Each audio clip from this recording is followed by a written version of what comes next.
Here. Here. Russ? Here.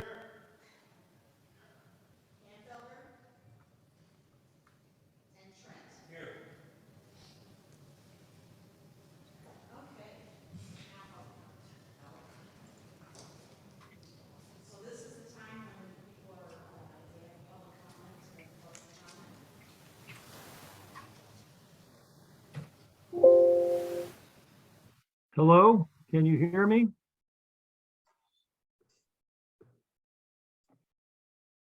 I have a public comment to deliver.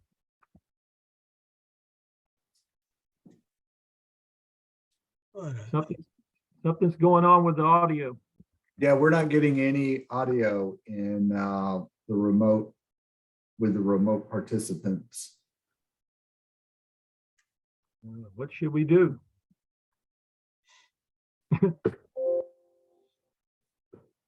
I can try and text Sue. Oh my God. Not getting any audio here.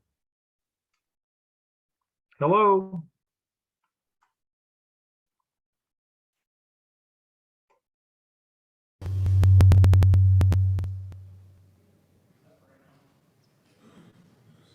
Sue just put in the chat that they're working on the audio issue. Okay.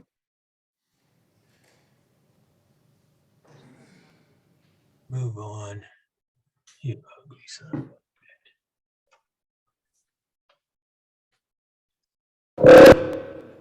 of a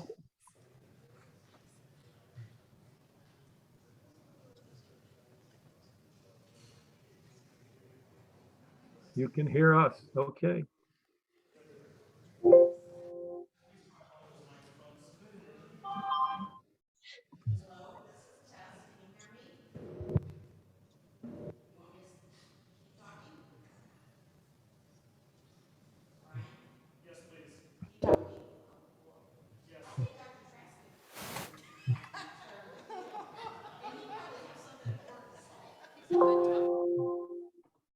We're just testing our microphone. Yeah, hi. See if they can hear us.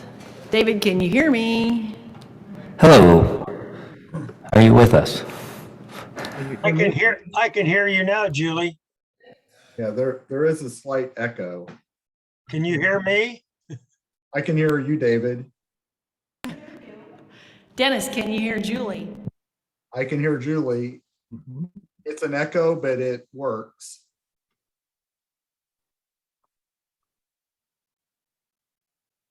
Is it time for public comment?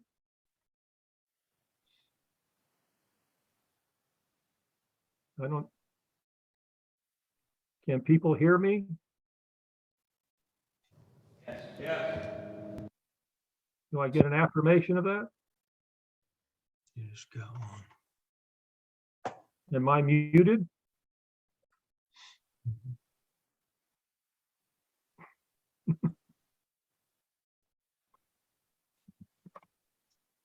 So what? Sue gives me a thumbs up, so I should speak. Okay, I got you. Okay, cool. All right. So I just need to share these thoughts with everyone. Unfortunately, it's a small meeting. I wish there were more people. When I last attended a board meeting, I heard a comment from one of the members of the board that alarmed me. In the context of discussing the renovation of the main complex, someone said something like this: it would be cheaper just to tear it down and build a new structure. Such a comment implies that money is more important than any other relevant value. But consider that the main complex is an historical building built in the 19th century, designed by Theodore Link, a noted architect who designed St. Louis's Union Station, a landmark building. The main complex has been a fixture in this community for over a century and represents continuity with Monticello College, from which Lewis and Clark was born. It has artistic and architectural beauty. It is a signature piece of the Lewis and Clark campus. We have a beautiful campus because, in large part, we have these historical buildings. Let me summarize the values that this person apparently believes have no standing. The main complex has historical value, aesthetic value, architectural value, social and community value, educational value, and institutional value. These values mean a lot to both the college and the community at large. Attending college on a campus with historical buildings lends an air of dignity to what goes on here. We have ivy walls just as much as bigger schools do. When you come to Lewis and Clark, you know you are stepping onto a college campus. The person suggesting tearing it all down because of cost savings is telling us that all that he or she does not care about, telling us all that he or she does not care about Lewis and Clark as an institution and its value to the community. A person proposing tearing down historically valuable and community anchored structures is devaluing the very meaning of Lewis and Clark for the sake of saving a few dollars. This is not a person who has Lewis and Clark's best interests at heart. Rather, it seems this person wants to destroy the college, literally. Any board member who sides with this person is also communicating their own antipathy for the college. These are not friends and are not good stewards for the college. Let's follow out the logic of this kind of thinking. I take the principle to be this. In the face of any challenge, the sole value on which a decision is to be made is money, what something costs.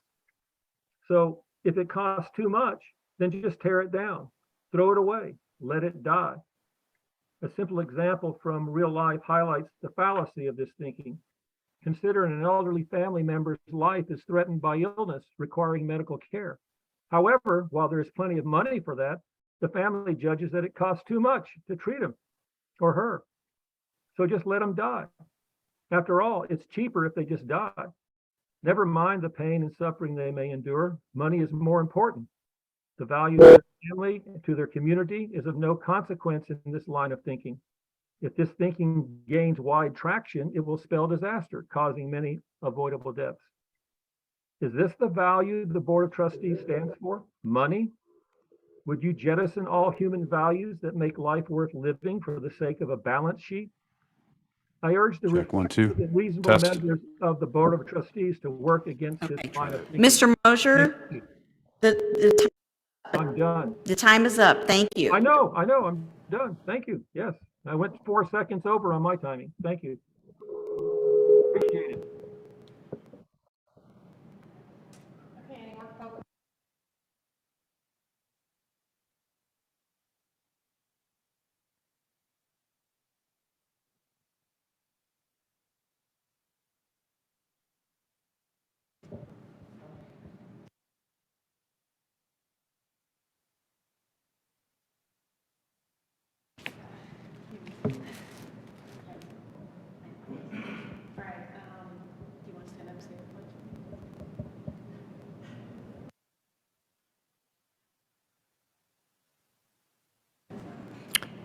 Thanks.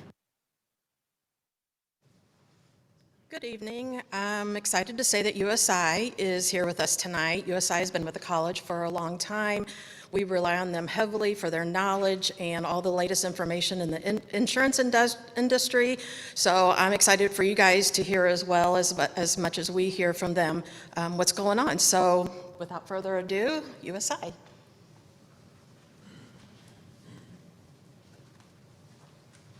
Good evening. Hi, I'm Robin Pascal. I'm the Commercial Insurance Manager at the USI office.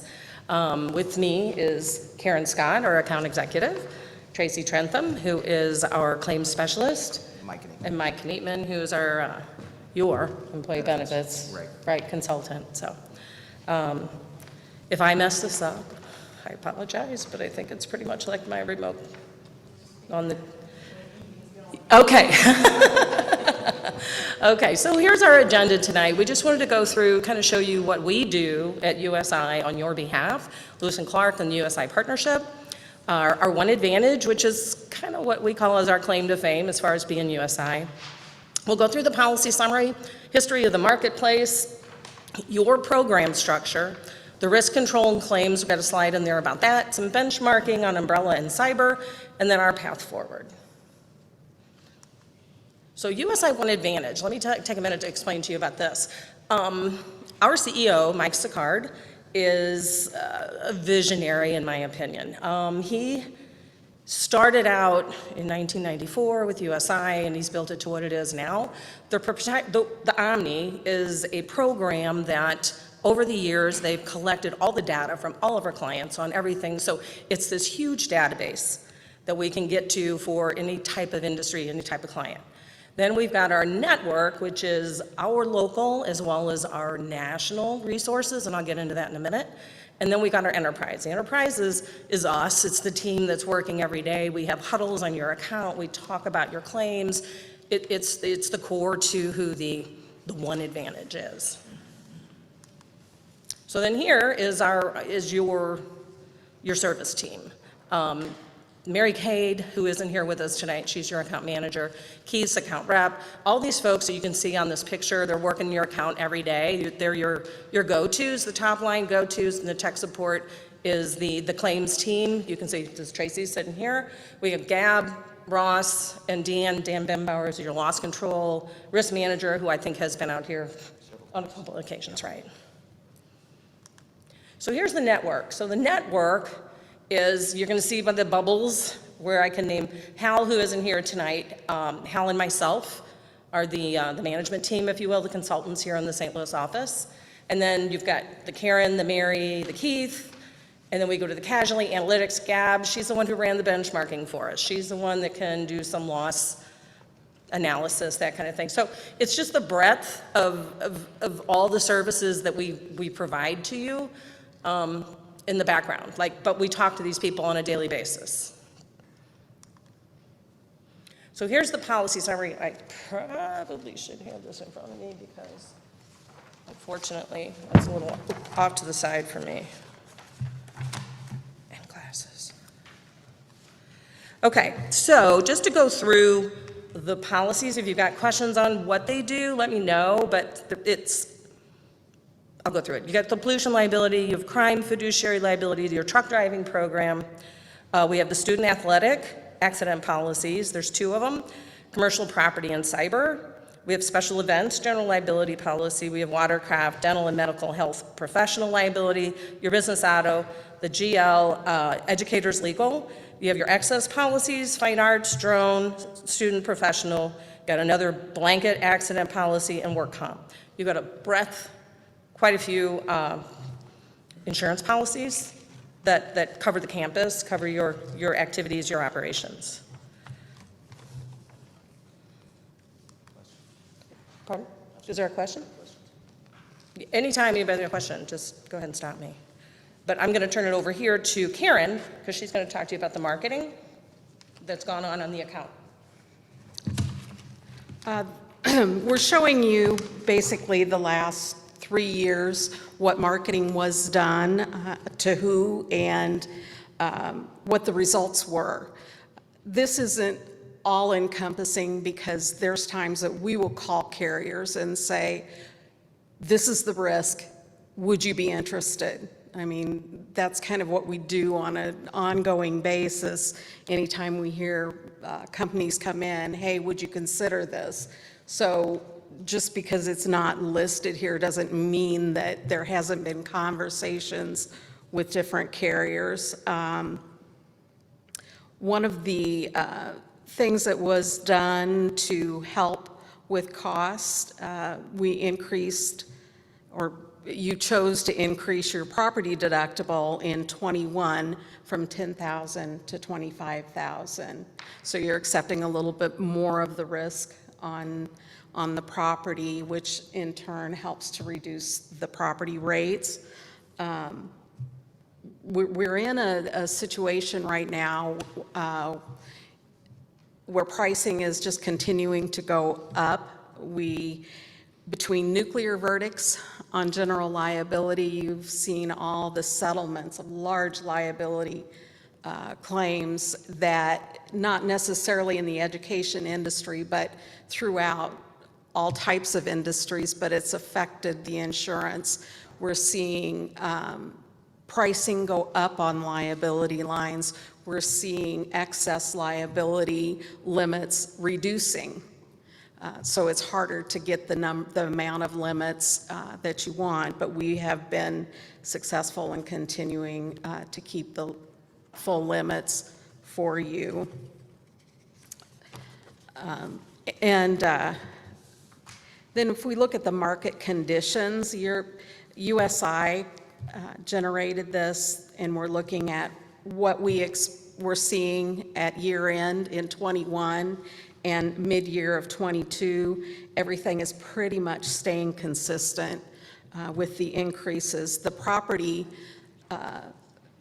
appetites are going down, and that comes from all the wildfires and the flooding that we've seen, wind, hail losses, and then you add in the supply chain issues and the cost of goods to replace buildings.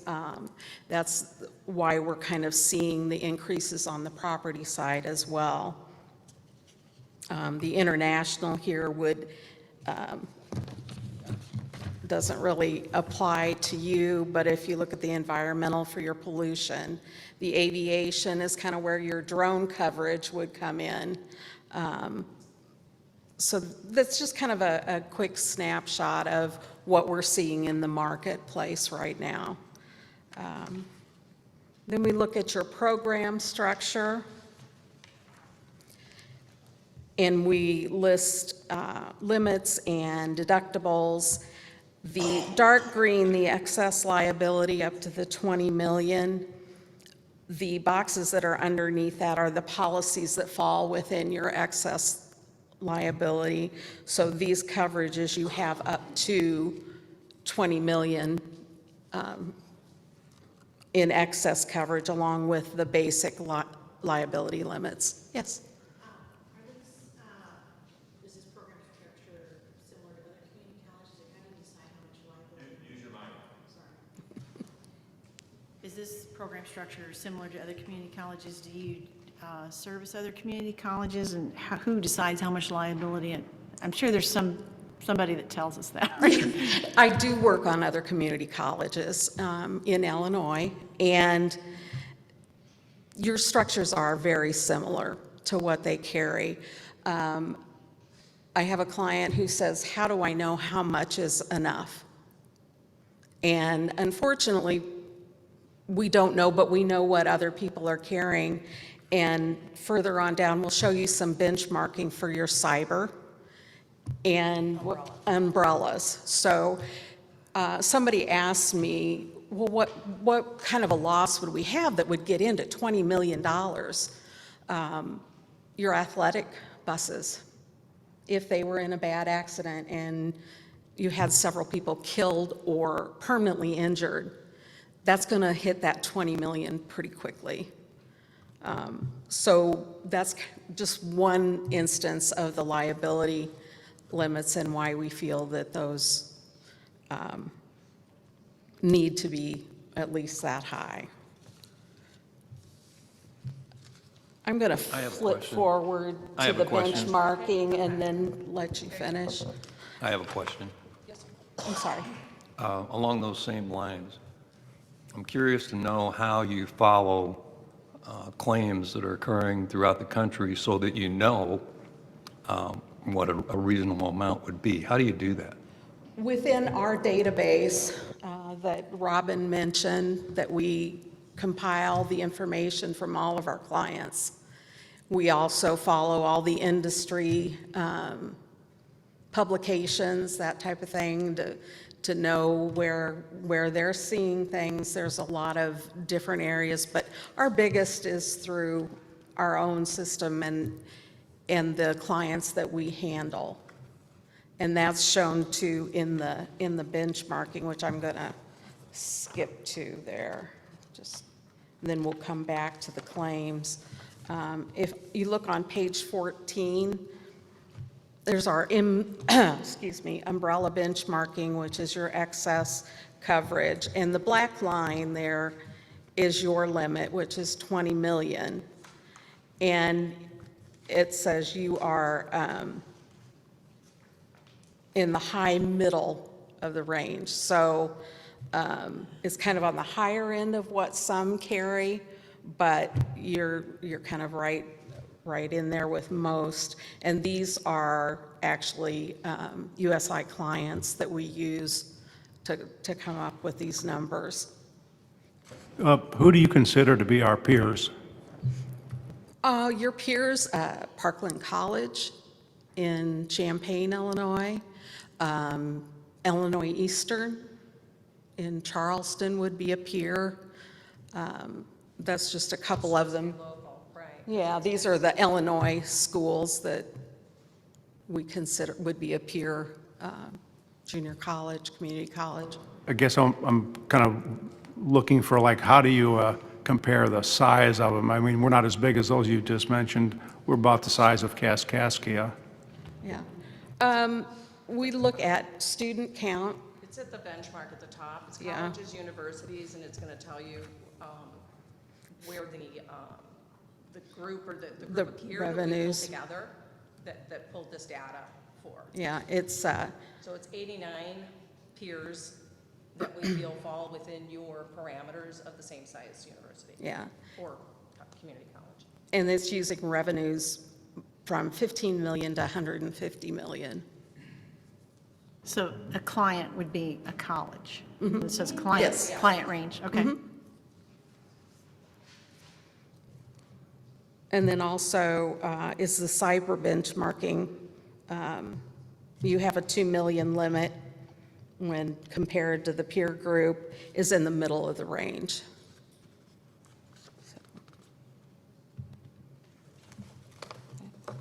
And then we'll let Tracy take over the claims. Yep. We went back to law summary. Good evening. So my position with the claims side of this is to help to monitor and advocate for the college when claims do arise. You can see on page 12 and on page 13, we've overviewed the summary over the last few years, and definitely the frequency at the college is quite low. I have to say that a big part of that is the work that you all are doing here. There's a lot of personal and staff orientation with the particulars on campus, with the activities that you do. When any events arise, there's much interaction. Claims are reported to us. We have a good feel from you all as to what these exposures potentially could be, and we're able to work quickly through them. By all means, we're here as a resource for you to go through the claims handling, the exposure, kind of what to expect and to anticipate. So we're here for you in that regard. Looks like over the last few years, the claims on all levels have been relatively low. Some we see frequencies of zeros and only one. So a lot of good work is being done here. We have Dan, who I believe has been up here before a couple times, right? To kind of view the campus, see where risk can be controlled, provides different recommendations, that sort of thing. So it's an ongoing communication with us and with you as partners.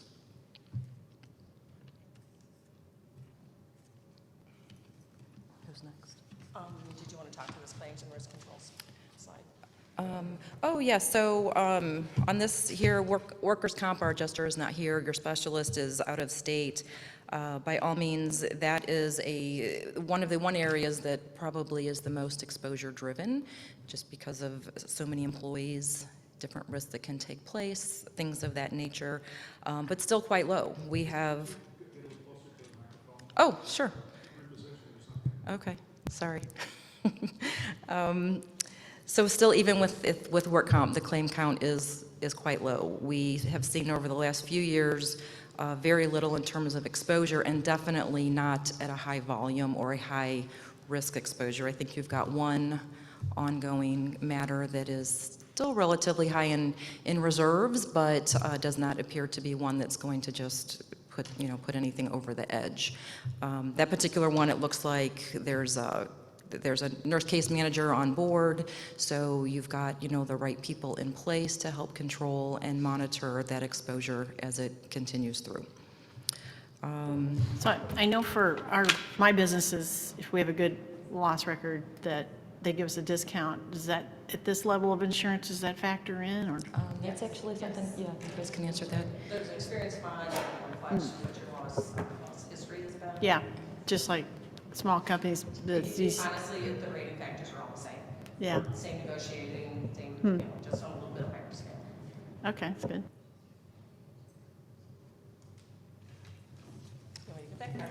Is it true in the state of Illinois, I know it is in some states, that workers' compensation claims are capped? I mean, a death is worth X dollars. You lose a finger, that's worth X dollars. Every state has their own statutory amounts that a finger's worth, yeah. So Illinois has the same sort of thing. Yeah, Illinois actually is a little higher than Missouri, isn't it? Yeah, quite, yeah. So when it comes to workers' compensation, you would never have to eat into the umbrella coverage, for example. The only time would be an employer's liability claim, which I've been in insurance for over 40 years, and I've seen one employer's liability claim. You mean where the employer is liable over and above the workers' compensation limits? I mean, just like, it'd have to be like negligence, right? Gross negligence type? It could be, you see them in manufacturing, where the manufacturer has altered equipment from the way it was manufactured, and then therefore, there's no coverage to go back to the manufacturer of this equipment that maybe took the individual's finger off or something like that. That could then go into an employer's liability claim. I saw one where a spouse did not know that her husband had excluded himself from the workers' compensation insurance, and he died in a plane crash on business. And so then there was an employer's liability claim stating, I didn't know this, we should be getting coverage. Okay, that seems like a really strange one. I didn't It know, doesn't I didn't come know a up person often. could, I didn't know an employee could exclude themselves, but, Executive officers. uh-huh.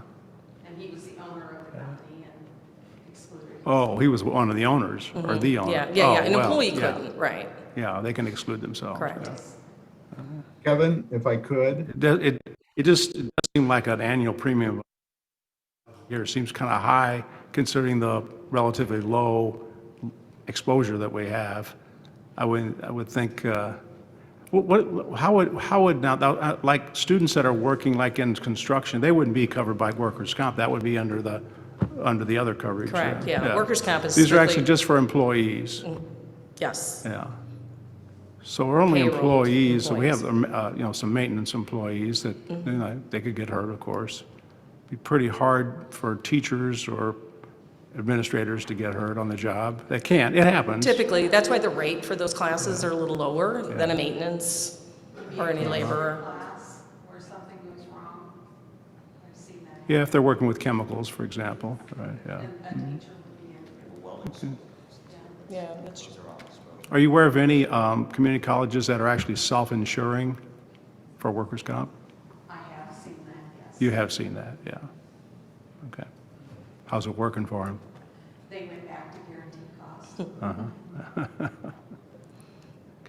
So what we have here then is the umbrella, I'm kind of just going through the program that you've got. The umbrella benchmarking, which we talked to before, cyber benchmarking. And then we got the Risk Management Center, which is where Dan Bembauer, had he not had Cub Scout meeting tonight, he'd be here with us. So he's a great resource, and he's the one that heads up our risk management. And that brings us to the end.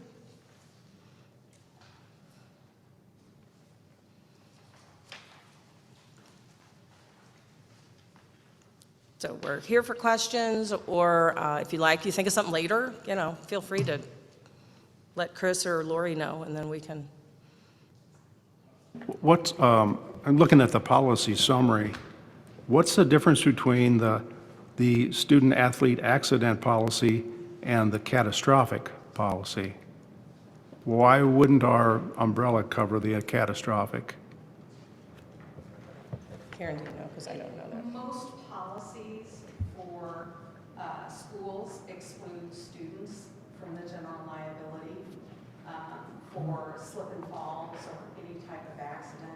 It's kind of standard, especially when you have athletics. So the student accident policy is there for students to be injured at school. So this catastrophic, that's like an umbrella just for the student athletes. Yes, Okay. for any large losses that might occur. What, Thank you.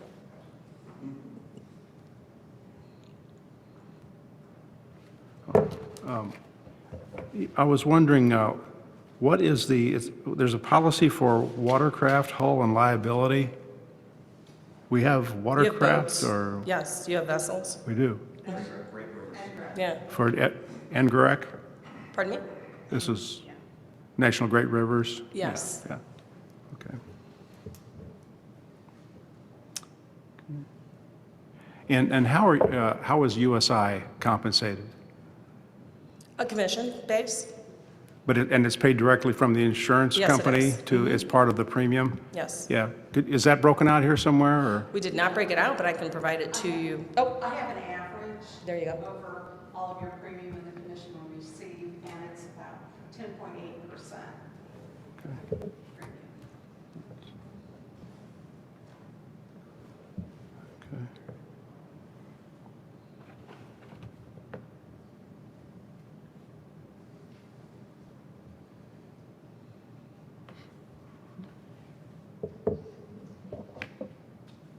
Do you have anything else? Any other questions from board members? Okay, well, thank you very much. It was our pleasure to be here tonight. Yeah, thank you very much. Appreciate it.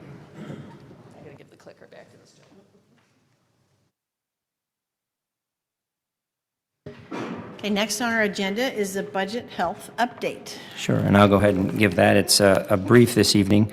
With the posting of the final entries for fiscal year 22, we have very positive outcomes to financial wellness of the operation and maintenance funds. As discussed last month, revenues collected from our corporate personal property replacement taxes was much higher than expected, and the transfer of working cash interest into the Ed Fund significantly increased our revenues. We were also able to capitalize on a little over $1.6 million in HERF funds due to lost revenue. The increased revenue, coupled with conservative spending on campus, accounts for a healthy increase in our fund balances to around $7.6 million. That concludes my update. Do you know if last fiscal year is pretty well wound up? Are there going to be any more expenses? I don't think Mary's here. No, I think we're pretty much wrapped up. I mean, there may be a few, but they'd be minimal. And the auditors are coming soon? Yeah, Cindy, do you know when the auditors are actually, I think it was early October, am I correct on that? Okay.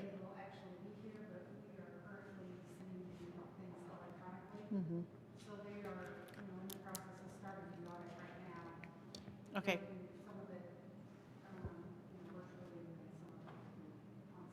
So the audit has started and they're going to be on site mid-October, late October.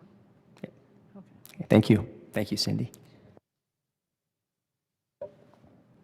Okay, we'll have the enrollment update. Mr. Tim Bell. Good evening.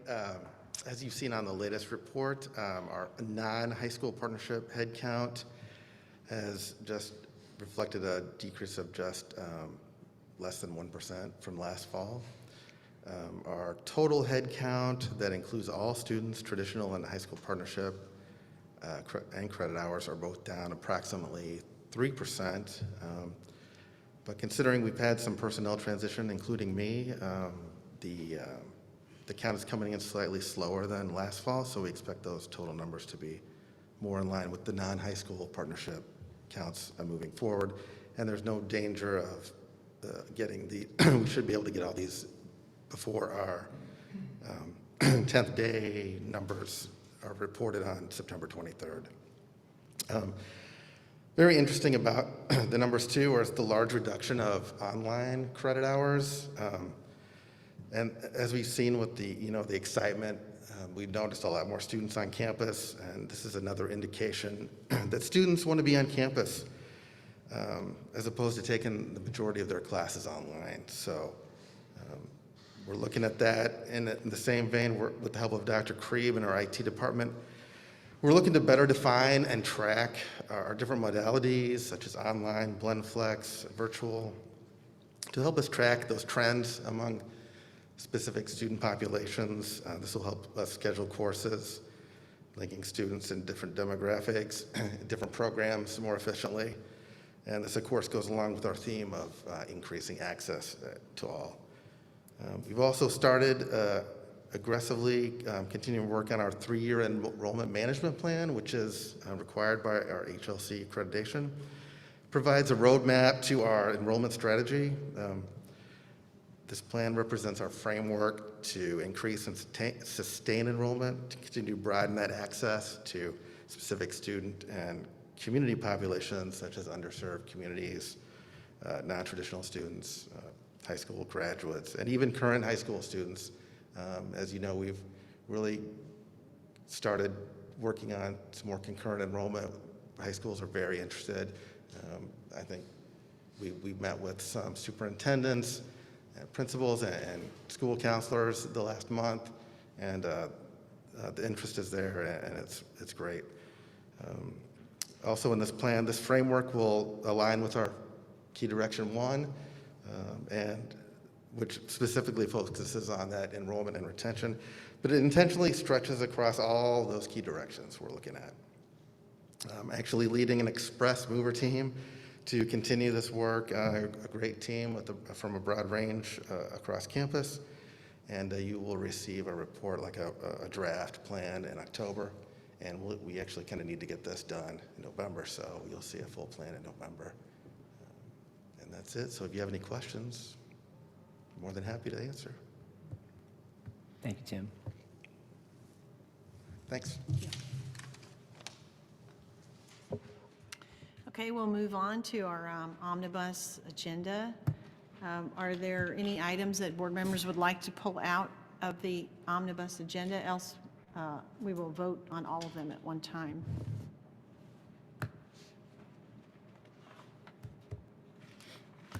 Okay, do I have a motion to accept the omnibus agenda?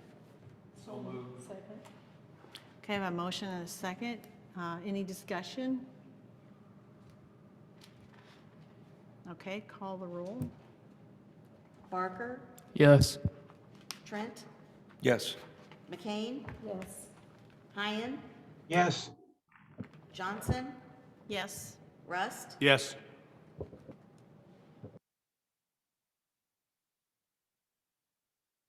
Okay, we'll move on to action item A, 2022 Emerson Excellence in Teaching Award to Christopher Brennan.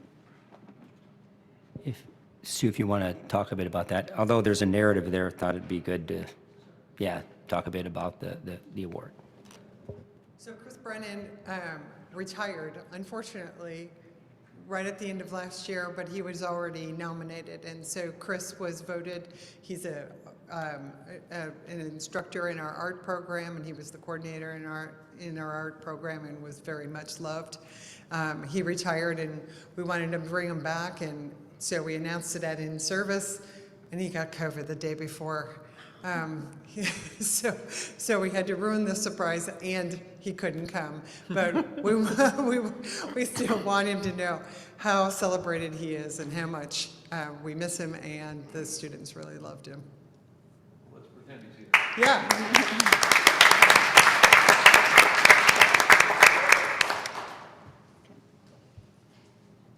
Thanks, Sue.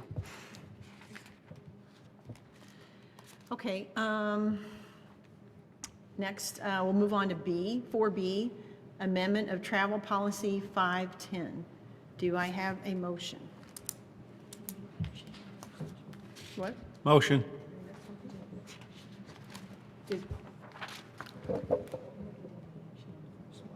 No, we didn't run, did we do the motion on the first one? Okay. I'm so enthralled with the presentation. Okay, right, I wasn't thinking that needed, yeah, but I see now. All right, so we need a motion. So thank you for helping me, everyone. And do we have a second? Second. Okay. Any discussion? All right, let's take the roll. Barker, Yes. McCain, Yes. Trent, Yes. Hyen, Yes. Johnson, Yes. Rust. Yes. Okay. Yes, so on item B, amendment of travel policy 510. Do I have a motion and a second? Second. Okay, any discussion?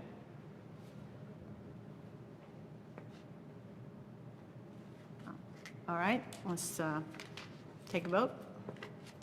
Barker, Yes. McCain, Yes. Hyen, Yes. he did, okay. Johnson, Yes. Rust, Yes. Trent. Yes. Okay, motion passed. Next, we'll move on to our informational items. Dr. Trasko, is there anything you'd like to say on any of these? I kind of wanted to push through to number F, or letter F, I should say. That's new on the agenda, and that's a new initiative through our Human Resources Department leadership team, really to recognize those team members that go beyond every month. And so this is something that we nominate on a monthly basis. And so you'll see on pages 135, I believe, through 139, kind of a list of those team members and the accolades around those particular team members. So this is something we want to share with the board on a monthly basis. I think the other items are pretty general. You see every month we have our grant dashboard, of course, and if there are questions on any of those, I'll be happy to address them, but wanted to certainly highlight F. That's it. So on F, like, does something happen to the person? Do they get a little certificate or what? Yeah, you have a certificate, a note from me, and, you know, what I like to do is go around and congratulate them, and yeah, absolutely, so. It'd be nice if they came to the board, maybe. Yeah, it would, actually. That would probably be more Yeah, torture yeah. than reward. Well, we'll now require them, per your request, Julie, they will be at the next board meeting. No, don't do that. I don't want to get on their bad side. Okay, leadership team reports. Yeah, so Dr. Sue, you're up for academic affairs. So, academic affairs, we're started week 4, which surprised me, but we're off to a great start. And as you heard from Tim, we have lots of students on campus, and it's so nice to see. Both the enrollment team and the academic affairs team met in the last couple of weeks with both the school superintendents, the high school superintendents, and the school counselors to get feedback. What are we doing right? What could we be doing better, and what opportunities are out there? So we talked to them a lot about dual credit, concurrent enrollment, some of the opportunities that we have on campus. So that was exciting, and we're going to follow that up with doing kind of a drive to all the different schools, especially the far northern schools that we don't get to in communication with as much, and go visit them. And again, sit down and find out what's going on and what's working and what opportunities we have for them. I think in one of the updates a month ago, we said that OTA was going to have their visit for accreditation, and they did amazing. Yeah. Perfect. Yeah. So they had no findings, which is incredible. Not even a suggestion. And for one of our visitors who was digging, trying to find something. Yes, she was. It was the first time in 25 years that she had a school with no findings and no suggestions. And that was on account of Debbie Witzkin, who is the coordinator, Ashley Harris, who is the other full-time faculty member, our adjuncts, and then our whole team. The maintenance people who came and painted, Corinne Fisher, who painted this great, our mascot on the wall. I mean, just everybody did their part, and it just all came together, and it was just marvelous. So again, congratulations.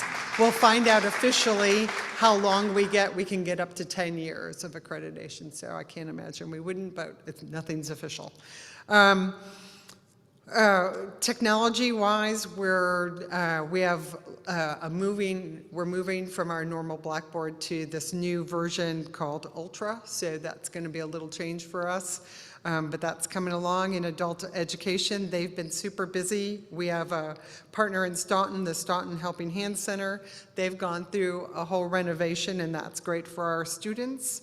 Val Harris represented Lewis and Clark at a construction roundtable in Collinsville, and that puts us in the group with both government and county officials for opportunities as far as grants and things like that. So she was on top of that for us. They have their pre-apprentice construction training class that began on September 12th. She and Sabrina Harris and Jill Dupie were involved in a Madison County partnership to end homelessness, and they're going to continue that countywide effort. They also had, through Squared Away Construction, both their students, their youth build students and their staff were able to get some HVAC training, which is great for them as they work on the house that they've been rehabbing on Myrtle Street in Alton, and that house is almost ready to find a family. So that's really exciting as well for that group. Our teaching and engagement model, better known as TEM, we're rolling that out. We have 7 takers so far, so and everyone is doing a little bit different projects, and so we're getting that off the ground and meeting with those faculty members, and we're going to support them and help them to either build their programs or create CBE courses or whatever they've chosen to do for their TEM time. And then speaking of CBE, Dr. Traska and I have been talking to everybody who will talk to us about CBE.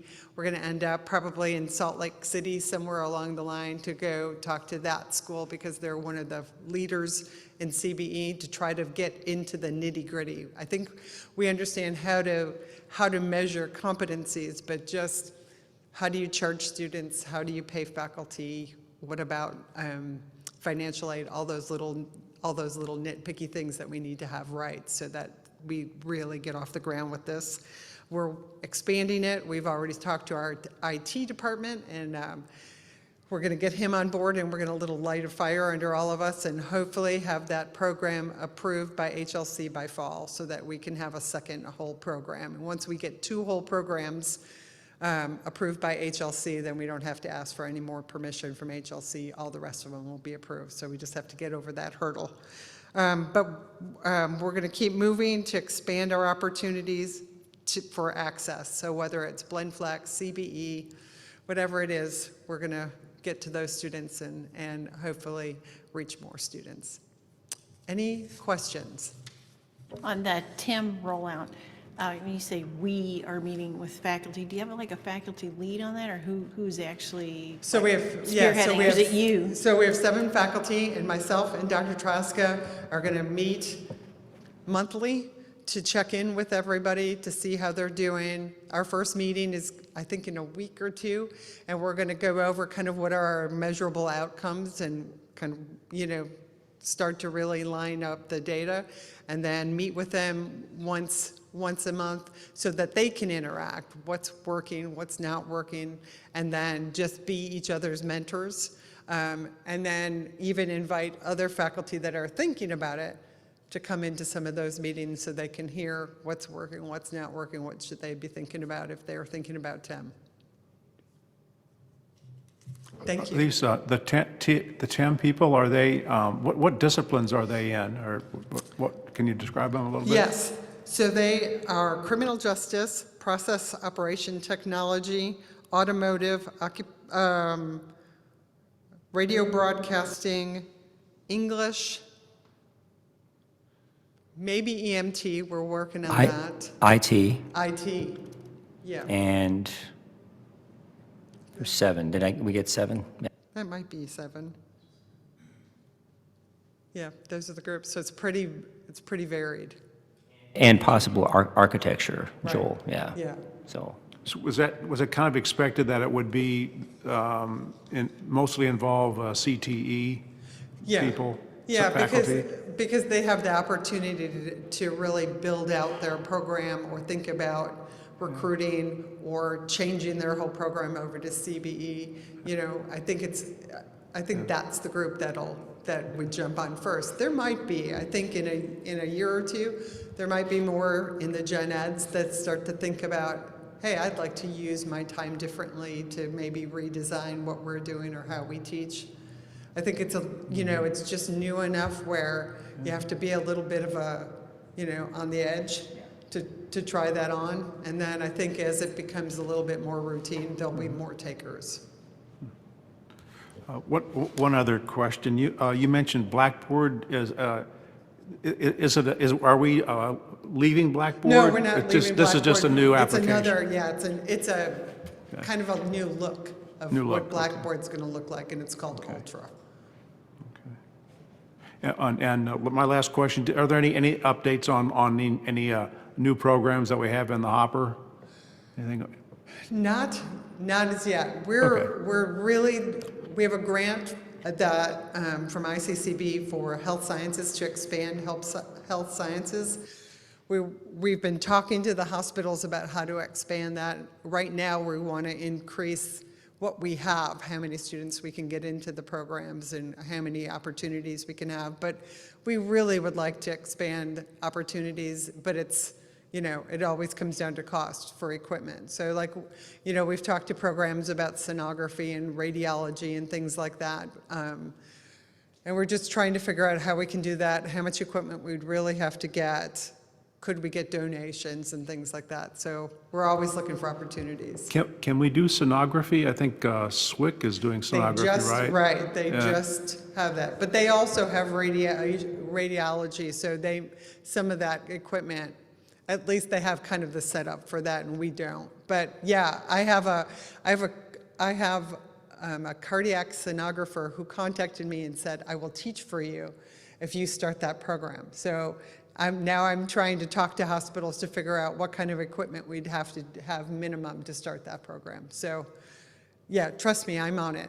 It's just a matter of logistics. Any other questions? Thank you. Thanks, Sue. I think, just jump in, yeah. I think with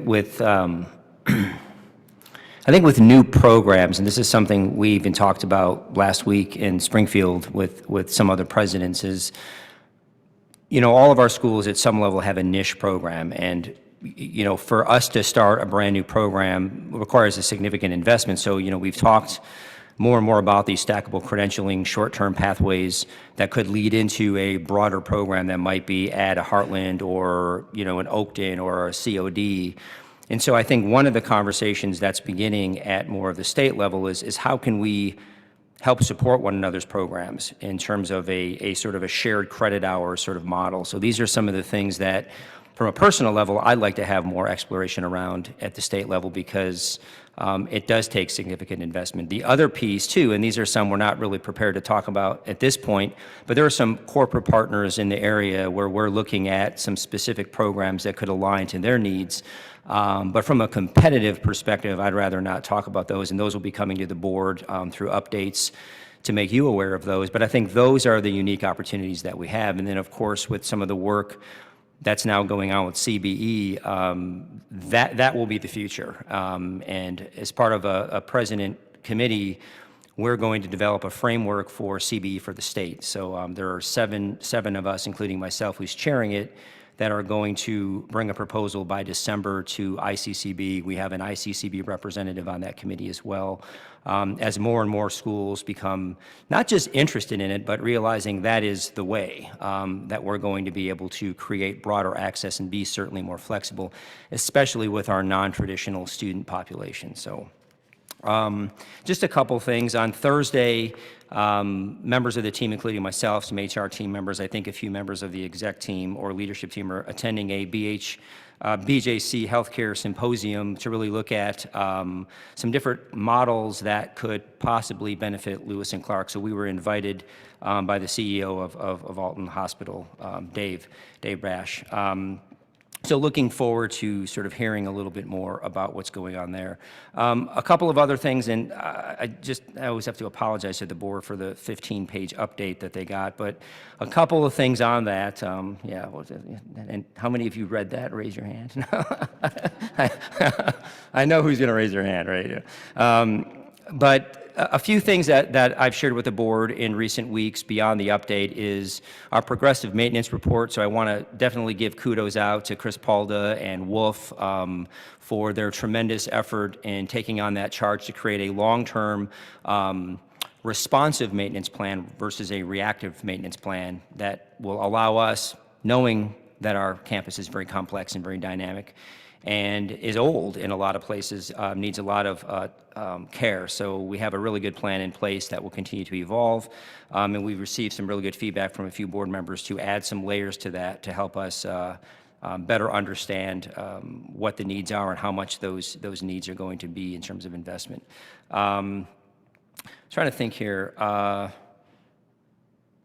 think I'm gonna end there with this, that starting in October, the board will receive a more formal update on the HLC visit that will happen in April. So what I'm planning to do is start to prepare the board for that visit. You know, awareness of all 5 criteria, what you can expect, and of course, you know, when all of you sit down with our visitors, what questions you can anticipate from them. So there's a document that I've had for some time that was developed in previous roles. That's a really helpful guide for board members so that you're successful in knowing what those questions will be and are prepared.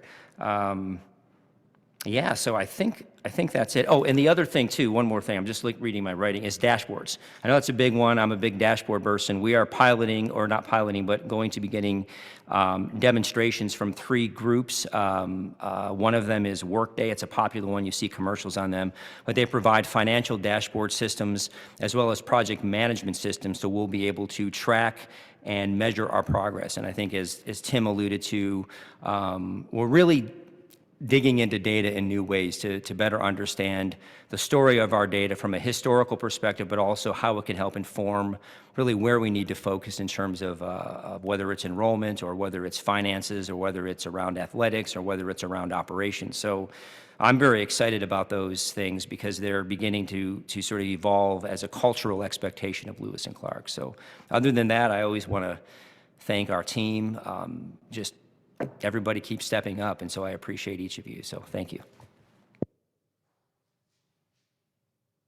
Okay, any questions for the president? Okay.